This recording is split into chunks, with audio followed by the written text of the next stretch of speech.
даваа сарын төлөөлөгч асуулт санал. За баярлалаа. За бас өнөөдрийн агаарын бохирлын асуудал бол нийслэл Улаанбаатар хотын бас нэлээд тулгымдсан асуудлын нэгэ. Тэгээд түрүүнд бас хотын дарга нэлээд тодорхой хариултуудыг бас тодорхой хэмжээнд өглөө. Тэгэхээр надад нэг асуултны хоёр санал бол байна. За ер нь цаашид энэ бид нар одоо сайжруулсан шахмал төлшөнд нэвтрээд нэлээд бас багагүй хугацааг бол өнгөрүүлсэн. За энэ хугацаанд бас мэдээж агаарын бохирдол бас дөрвтэй буурахгүй байгаа. За нөгөө талаас хүний одоо эрүүл мэндэд бас ноцтой бас аюул учруулж байна гэдэг асуудал одоо хүртэл бас яригдсаар байгаа.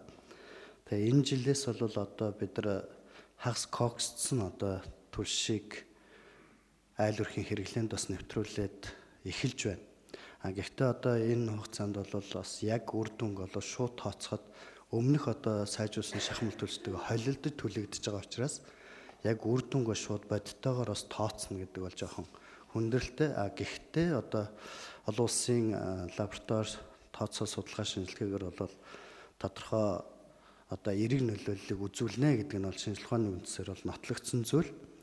За тэгэхээр энэ одоо үйлдвэр бид нар одоо бол одоо хятадд одоо энэ хагас коксыг хийгээд явчихна. За яагаад гэвэл одоо бид нар бол үйлдвэрээ бол барьж байгуулаагүй байгаа. Тэгэхээр миний энэ дээр асуух гэж байгаа зүйл бол энэ нүүрс пиролизын үйлдвэр маань одоо байгуулах асуудал, за техник эдийн засгийн үндэслэл болоод бусад асуудлууд нь ямар шатанд яваад байгаа юм бэ гэдгийг тодорхой асууя. За ер нь 2026 оны төгсгөл гэхэд за энэ үйлдвэр ашиглалтанд орж яг дотоодын одоо энэ бүтээгдэхүүнээр бид иргэдэд хангах боломжтой юу гэдэг асуулт бол байна. За тэгээ мөн өчигдөр одоо хэсэгчлсэн инженер хангамжийн удирдах газрын одоо өдөр зохицуулалтын хурал дээр за Чингэлтэд дүүрэгт байрлаж байгаа дулааны станцын одоо гол ашигт үеийн коэффициентийг нэмэгдүүлж байгаа. За мөн зардлыг бууруулж, за мөн одоо агаар борчны бохирдолд эерэг нөлөө үзүүлж байгаа зүйл бол энэ LPG буюу одоо хийн түлшний хэрэглээнд бас 100%-ыг шилжүүлсэнтэй холбоотой асуудал бол гарч ирж байсан. Тэгэхээр энэ боломжтой зүйлийг одоо бид нар цаашаад түрүүнд бас төлөөлөгчдөөс бас гарч байна. Ер нь бол энэ хийн хэрэглээ гэдэг бол ганцхан Монгол улс биш, дэлхийд бол түгээд эерэг үр нөлөөгөө үзүүлнэ гэдэг нь бол тодорхой болчихсон зүйл. Тэгэхээр энэ дээр одоо бид нар монголчууд нэг ярьдаг. Сайлаа бэлтгэхээр саваа бэлдэ гэж. Тэгэхээр ер нь цаашаад энэ хэрэглээг бид нар тогтвортой хангаж явахгүй бол яг одоо энэ түлшний шатхууны хомсдол гэдэг шиг яг эд оргил ачааллын үед бас асуудалд орох ийм одоо асуудал бий болохоор байна. Тэгэхээр энэ агуулгын асуудлыг энэ 2026 онд одоо хэрхэн тусгаж одоо хэрэгжүүлэхээр бол байгаа юм бэ хийн түлшнээ. За тэгэхээр энэ асуудал дээр одоо хэрхэн байр суурьтай байгаа энэ дээр бас анхаараарай гэдгийг бас давхар хэлж байгаа юм. За мөн одоо Багнуурын хүрэн нүүрс өөрөө одоо 5-7 одоо олборлож байгаа чулуун болон хүрэн нүүрсний холимгийн нүүрснээс бол угаарын хий болон хөхрийн агуулмж бол багтаа буюу хүмүүсийн одоо өдөр тутмын ердийн хэрэглээнд бол хамгийн тохиромжтой. За нөгөө талаас бол нүүрсийг боловсруулахад бол хамгийн үр ашигтай ийм нүүрс гэдэг нь бол тогтоогдсон. За энэ бол одоо зөвхөн монголчууд биш, олон улсын лабораторийн дүн шинжилгээгээр бол гараад ирчихсэн асуудал байна.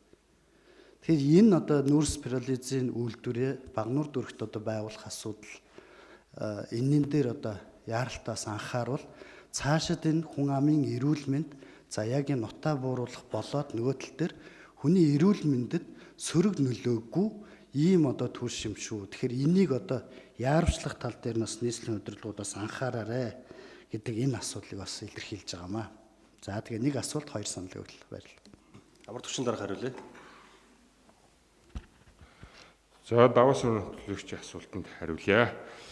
За үйлдвэрийн асуудлаар ерөнхийдөө бол засгийн газартаа бид бол яриа хэлцээр явж байгаа. Ямар ч юм бол 2 сараас засгийн газраас бол Эрдэс Монгол дээр явах уу, нийслэлээр төр хувийн хвшлэр явах уу гэдэг эцсийн шийдвэрээ бол гаргаж хэлнэ гэсэн бол мэдээллийг бол өгсөн байгаа. Яг гэвэл одоо Эрдэс Монгол дээр чинь тэзүүн хийгдэж байгаа.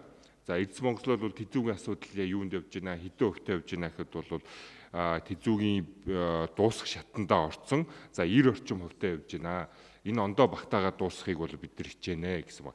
Тэгэд энэ тэзүү дуусаад батлагдсны дараагаар засгийн газрын хурлаар ороод засгийн газраас нийслэлт өгөө эсвэл энэ Эрдэс Монгол дээр энийг үргэлжлүүлээд явах уу гэдэг бол яг эцсийн шийдвэр нь гарах юм байна. Нийслэлийн зүгээс бол энийг хэрвээ бид нар аваад явах юм бол бид нар бол багнуураа бол түшгэлнэ гэсэн байр суурийг бол хадгалаад явж байгаа. Хотын дарагч гэсэн энэ байр суурийг бол хадгалаад явж байгаа. Тэгээ ямар ч юм бол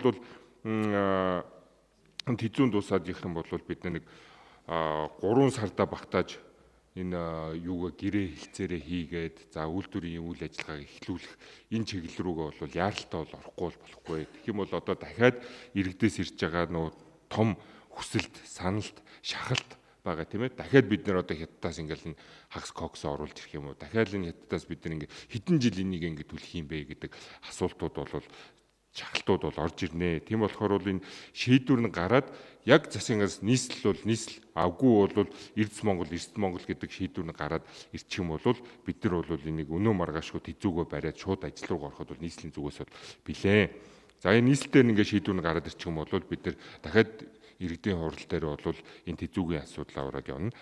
Бидний хийсэн судалгаагаар бид нар бол шилжээд ирнэ гэж бол төлөвлөд судалгаагаа бол хийгээд эхэлсэн байгаа. За бидний хийсэн судалгаа за өмнө энэ үйлдвэрийн иймэрхүү төрлийн үйлдвэрүүдийг барьж байгуулсан компаниудтай уулзаад үзэхэд нэг 18 сарын дотор 18 сарын хугацаанд бол ийм үйлдвэрийг бол бүрэн бариад ашиглалтанд оруулах боломжтой гэж байгаа. За энэ үйлдвэрийн анхны шатны чадвар нь бол шууд Улаанбаатар хотын нүүрсийг бүрэн хангаж чадхуйц 360-аас 400 мянган тонн нэг бол үйлдвэрлэх ийм хүчин чадалтай бол ярьж байгаа. За багнуур дээр бол зүрсэд багнуурын нүүрсээр бол хийж боловсруулахаар ийм бол яриа хэлцээр явж байгаа.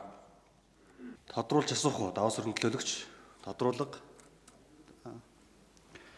За түрүүний ярьсан одоо эх жилийн одоо төсөв төлөвлөгөөн дээр энэ LPG буюу хийн одоо хэрэглээний агуулах савыг одоо барихаар төлөвлөсөн байгаа юу?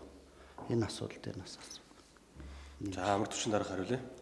За LPG за LNG бол ойлгомжтой. Нөгөө нэг тархвал төсөл дээр бол угаасаа агуулмжтайгаа явж байгаа. За энэ LPG дээр бол энэ 50000 нөө пайлот төсөл маань амжилттай болох юм бол бид нар төлөж байгаа.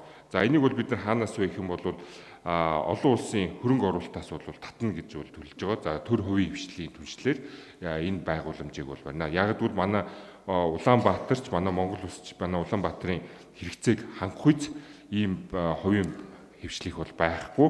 За хувийн хвшлийнхээ хүчин чадлаараа бид нар бол энэ 50000 айл байгаа. За энэ 50000 айлаа бид нар хийрүү шилжүүлээд даашаа 50001 50002 гэх юм бол манай Улаанбаатарын хийн багтаамж бол байхгүй. За тэгтээ бол бид нар бол мэдээж бол тооцоо судалгаагаа бүгдийг хийгээд бол дуусгацсан. За энэ 50000 айлын pilot project маань бол ингээд төсөл маань амжилттай хэрэгжиж дуусгах юм бол олон улсын байгууллагуудынхаа дүнэлтийг үндэслээд нөгөө 3 байгууллага байгаа шүү дээ.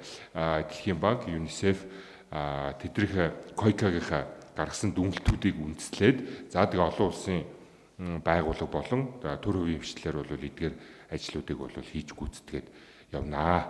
Тийм төлөвлөгөөтэй байгаа.